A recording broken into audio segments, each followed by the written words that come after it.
The Monday Morning Marketing Podcast is brought to you by Esther of IPA Group, bringing premier online promotion to your business. And Melanie of Stomp Social Media Training, who empowers business owners to manage social media and marketing for themselves. Okay, welcome back to another episode of the Monday Morning Marketing Podcast. Today we're joined by Fabienne Fredrickson of boldheart.com.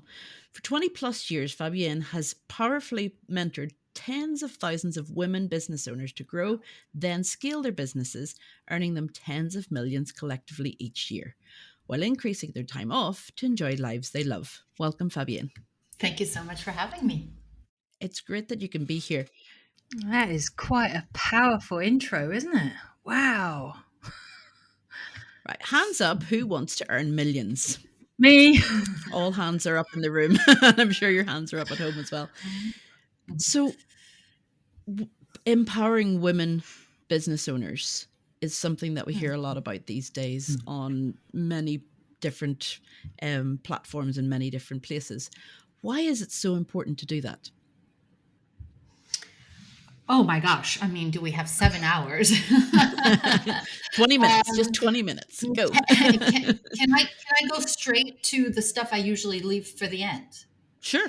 I really believe that the masculine has been rewarded. I love the masculine, but it has been rewarded for thousands of years, whereby the feminine has been conditioned to take second place. And here's what I've learned. I've been a business coach for women for 21 years. Thousands and thousands of them have shared their stories with me and transformed. And what I have noticed is that before a woman makes her own money, and lots of it, she doesn't have much of a voice or a choice, even in the most abundant, affluent, loving situations. When she makes her own money and lots of it, there is a deep sense of confidence, safety.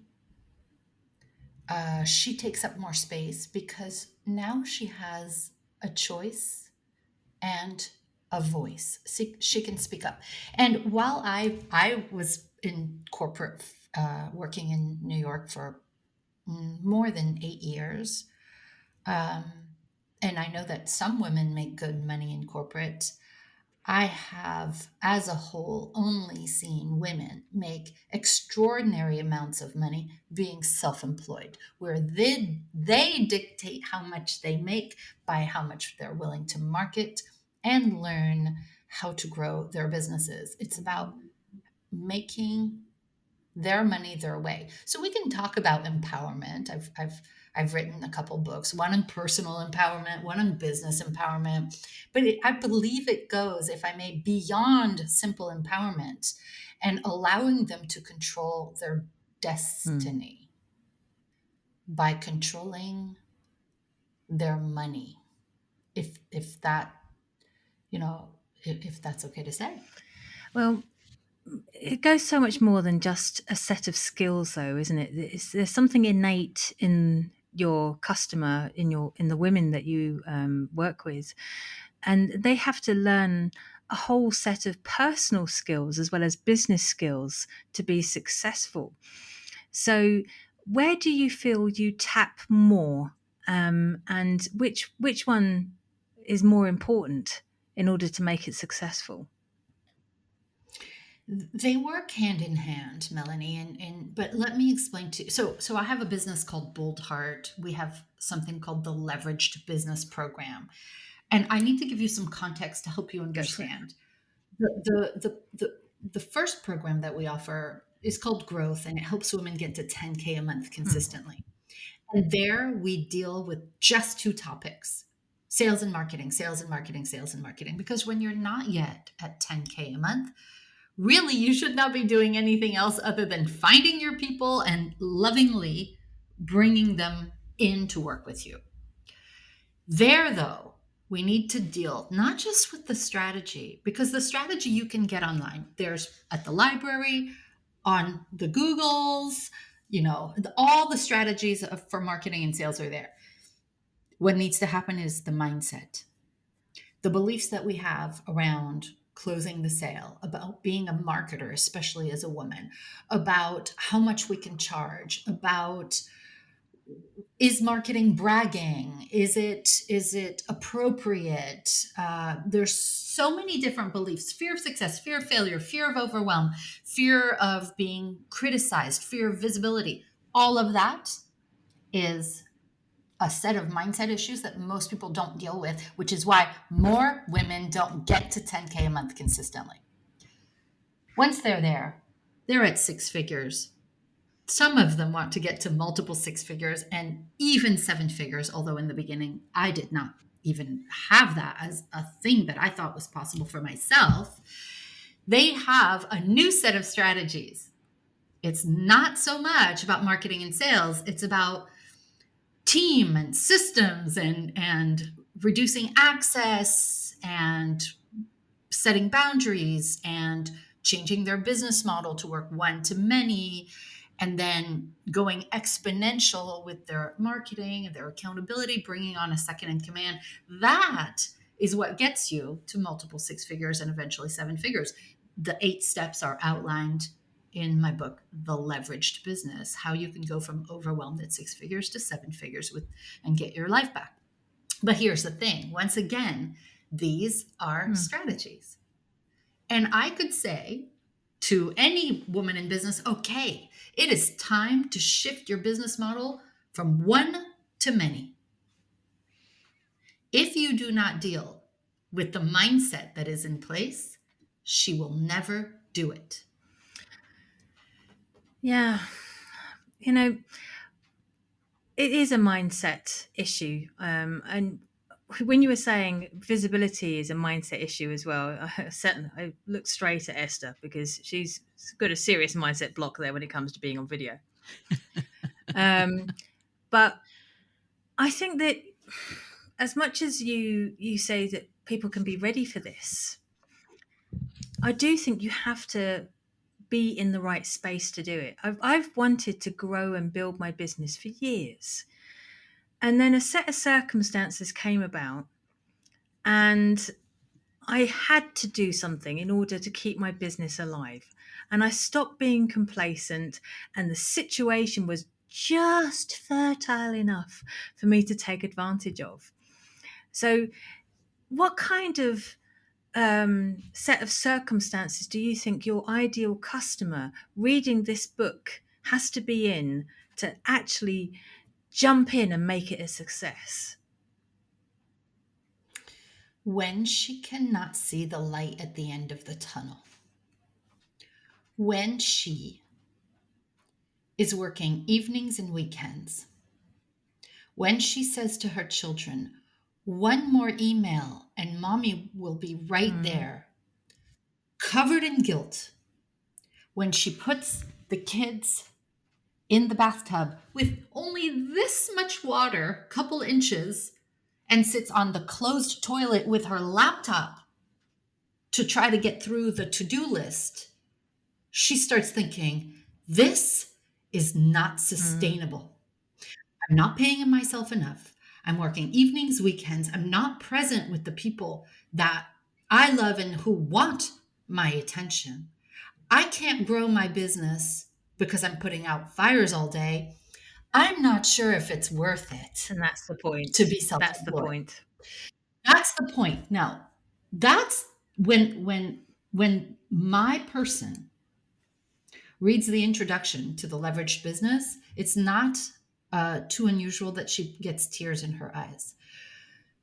But the person who has not reached that point yet should also read this book, even if she's not at 10K a month yet, because you don't want to get to that point and feel guilty and dream of taking a spa day or dream of, being able to take your family on vacation or, all of those things.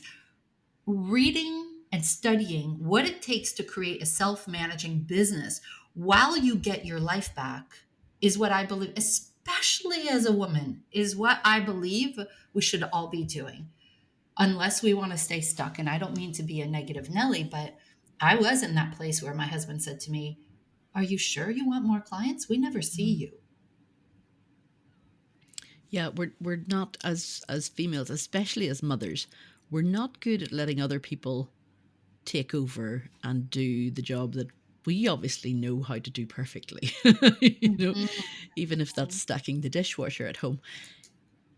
There's, you know, the expression is thrown out there all the time. You can have it all, have it all, have it all. Can we? Okay. Yes. And let me explain what makes my version of this different than perhaps somebody else's version. There are some people who say you can have it all, just not at the same time. And I have a different point of view. You can have it all, whatever all means to you, based on your values, based on what matters to you, based on the life that you want. So here's what I mean. If you want to have it all and jet set around the world on your private jet and you have, triplet toddlers at home, it's probably somebody else's vision and value, but not really your own. Mhm. So the reason I call to my company Bold Heart is because I believe in taking your ear to your heart and listening really hard. The things you are passionate about are not random. They are your calling. They are the things that you want to have in your life. And I ask you to listen really hard to what your heart is saying and then boldly go after that. And here's when people talk about having it all, often they're talking about these private jets and private, and the fourth Lamborghini in the garage. And who cares? And I often say to people who ask me that question, you don't actually want four Lamborghinis in your garage as a woman in business. I've never met one who really does. What No. you want is freedom. What you want is to make an impact, do meaningful work you love. You want that financial security. You want to put your head on the pillow at night and say, I helped somebody today. I helped a group of people today. I was a catalyst in somebody realizing their dream today. Yes, you want to make money. Sure, maybe you want that fancy bag or that bigger house, but in the end, you want to do what you want with whom you want, the way you want it, when you want it. You want work that matters and downtime, and perhaps to grow yourself, to grow your spirituality, to grow your fun, and just to be happy and of service. When you get clear on that, you can have it all, especially when you have your own business and you are taught how to grow it and remove yourself from the day to day operations of it so that it can run mostly without you and you can enjoy your life at the same time.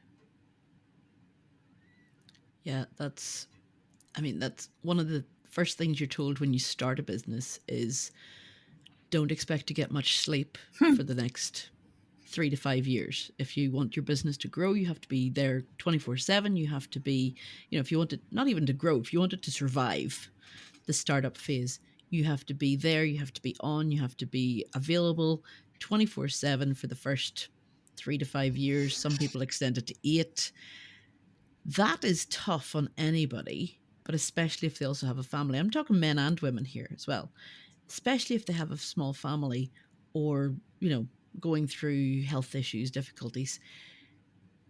In your book, you talk about working less and still Mhm. earning more. Does that also apply to Mhm. startups? Absolutely.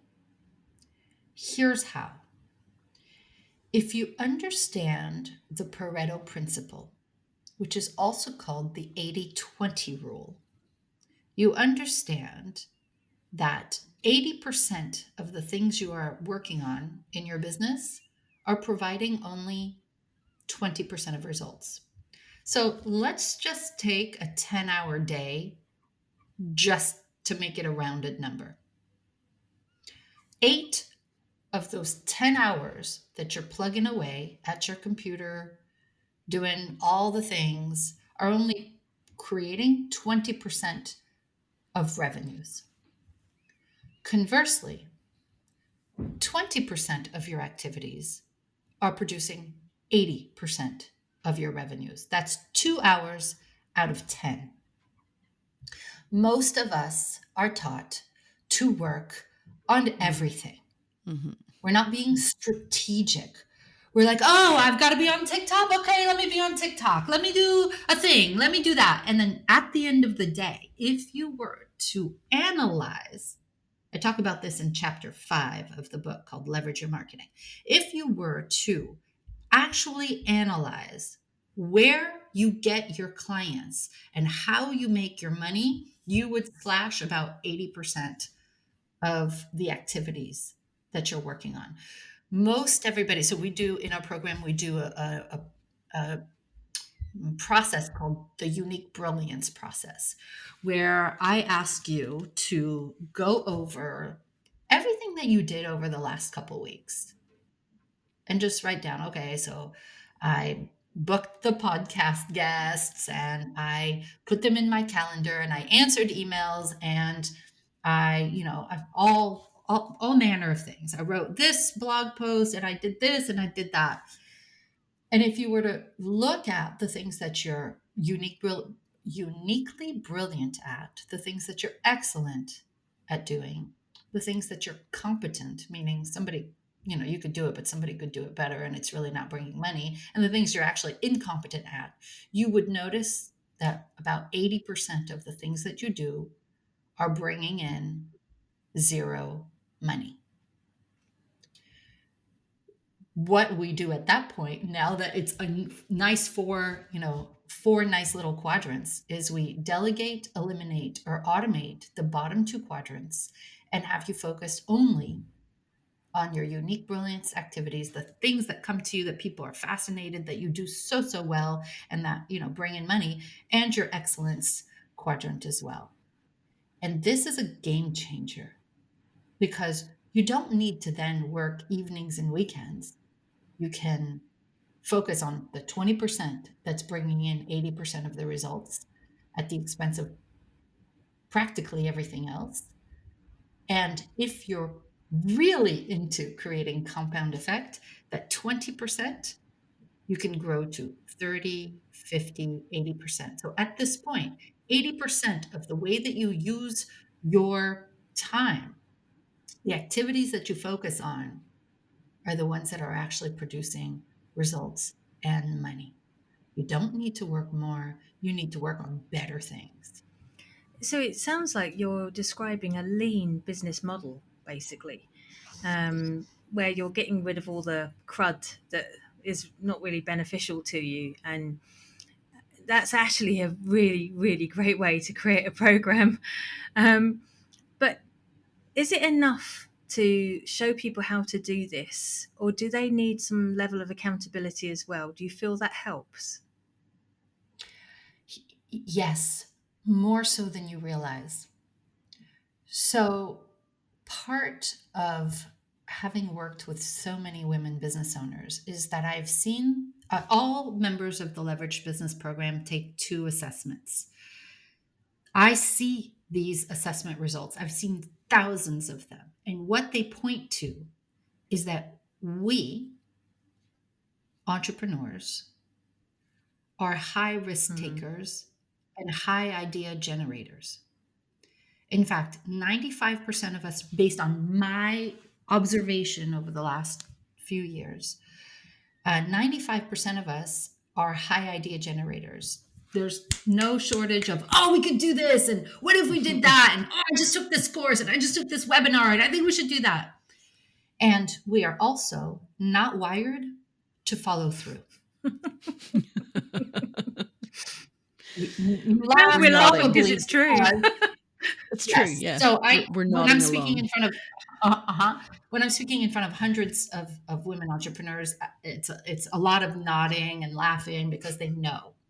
So if you think about the word entrepreneur, comes from the verb entreprendre, which means to initiate. We are great initiators, and we're not great finishers. Follow through us. Right. Through no fault of our own. We have different gifts.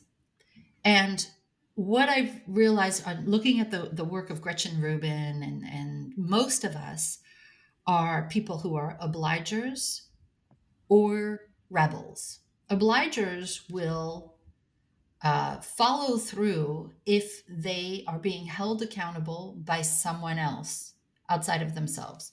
So, in our program, for example, we have daily accountability, not the Daily? kind that's daily, loving Oh my accountability God. in two different forms, but loving accountability, not like you loser, you didn't do it, but more like, hey, so how did it go? Tell me, did you get done what you said you were going to do yesterday? And you do this for someone. We call them ABs, accountability buddies. And we just talk 5 minutes a day, and then she does this back for you. And you form an incredible bond that by speaking every weekday for 5 minutes with somebody who's got skin in the game, she too has invested in getting mentorship and being in a community of dozens of other women who are serious about growing, who want to they understand they can't do it on their own, which is a very healthy way to look at life, instead of saying, you know what, I should be able to. If you could have, you would have, Yeah. right?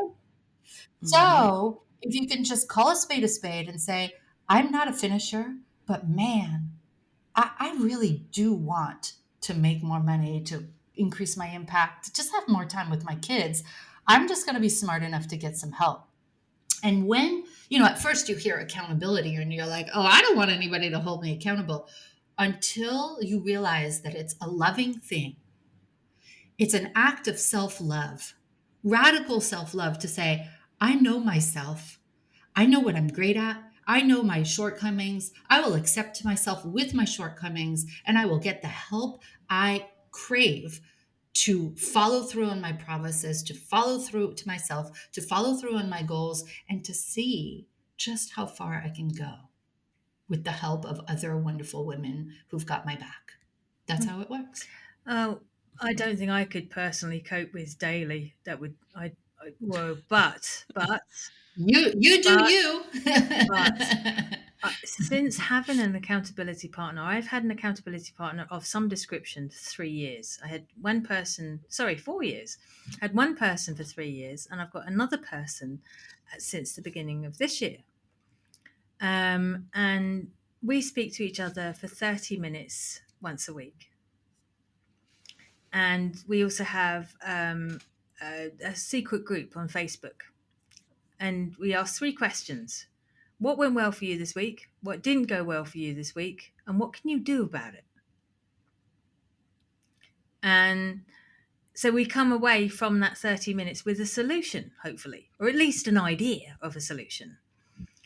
And we have this scheduled and booked in. And it's not like we don't speak to each other throughout the week. If I say, oh, I'm meant to speak to a supplier tomorrow, she'll send me a message after the phone call is due and say, how did it go? What happened? That sort of thing, And honestly, I could not agree with you more. Having an accountability partner, and I bet you there's people all over the globe who's listening to this podcast going, yeah, that's me. I'm an initiator. I'm not a finisher. And there's people going, God, why didn't I think of that? So what makes a good accountability partner, in your opinion, Fabienne? Somebody who's got skin in the game. And here's why. I mentioned it just a moment ago. They also have a business. They also have big goals, healthy ambition. And they've got skin in the game in the sense that this is not blow offable. They have invested money, time, resources. And because of that, there's this energy of, you know what? I'm tired of seeing year after year my results not increase. And she has come to this point where she says, you know what? I'm just going to take personal responsibility at this point. And I want someone, a peer, who is also willing to take personal responsibility, where excuses and I don't mean it like on a really masculine perspective of you either have, results or excuses and results. No, it's more like I'm just going to show up for those 5 minutes. And one small thing that I'm working on every day, not a huge project. And I know that the equivalent of, let's say 300 blips a year are better than 52. Because with that little loving nudge from somebody we care for and who cares for us, this little urgency, just bing, bing, bing, bing, bing, bing, bing, as opposed to, okay, what is that law? That other law, not the Pareto principle, but the other one where it says the time that you complete something will expand to the time you give yourself. Mm-hmm. Yeah, if you give yourself a month to write a blog post, you'll write it on the last day of the month. If not a day later, yes. Yeah. But if you give yourself a day and you have that loving accountability, if you respect that person. So is that why I do a presentation the day before I'm supposed to deliver it? Every time, Melanie. Every time. And you tell yourself that things will change. That if you sit down and do it today when it's due next month, things can change. Like we work in the social media business, Fabienne, and things change daily, constantly. So that's what we use as an excuse to say, there's no point in doing it now when I won't be presenting it for a month because Twitter could have disappeared by then. It probably will. Yeah.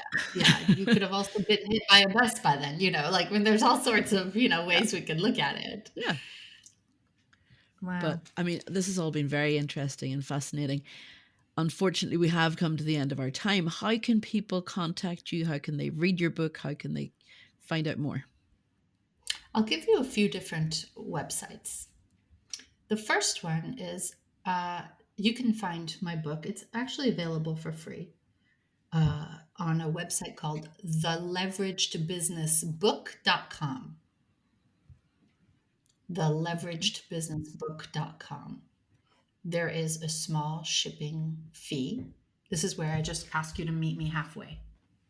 Right? Mm-hmm. I took 8 years to write this book. People are shocked at a woman that I saw on an event I did a month ago said, I turned my 80K business into a $500,000 business. She was in Scotland, just by following what's in your book. And the reason I wrote this book is I want to normalize for women this crazy idea of making a lot of their own money and having downtime. Like the fact that we had to discuss that today, is means that it's not normalized enough. And my intention is very transparent. If you like the book, maybe one day you'll want to work with us. If you don't, then you won't. It's really just my way of providing results in advance. The second thing I would recommend is go to boldheart.com and go to the success stories page only so you can see video after video after account of women who are normal people that you would, if they were in front of you at the grocery store with their 2 little kids in the cart, you would never know that she's making $80,000 a year. Again, I want it to be normalized that this happens to regular women. So boldheart.com, success stories. And then I would say, if you went to YouTube and you put Bold Heart Business documentary in the search bar, you would see a 9-minute documentary that was made by a filmmaking team that spent a week with me and our members. And most women have a hard time going through the 9 minutes without being deeply inspired and maybe having a little tear in their eye. And so those are the three things I would recommend. Brilliant. Brilliant. Thank you so And of much. course, you can find me on LinkedIn and all the Yeah. things. Follow me wherever you want. But Well, Great. No, they'll all be going in our show notes as well. So if you didn't get a chance to write those down, you can check them out on the show notes. Thank you so much, Fabienne, for taking the time and speaking to us today and speaking to our audience. Like Melanie and I are just sitting nodding away the whole time. So it's hitting home, definitely. And we will be getting the book and figuring out how we can scale up and work less for more. So thank you very much. thanks for having me. And we'll be back next week, guys, with more Monday Morning Marketing. Until then, bye-bye.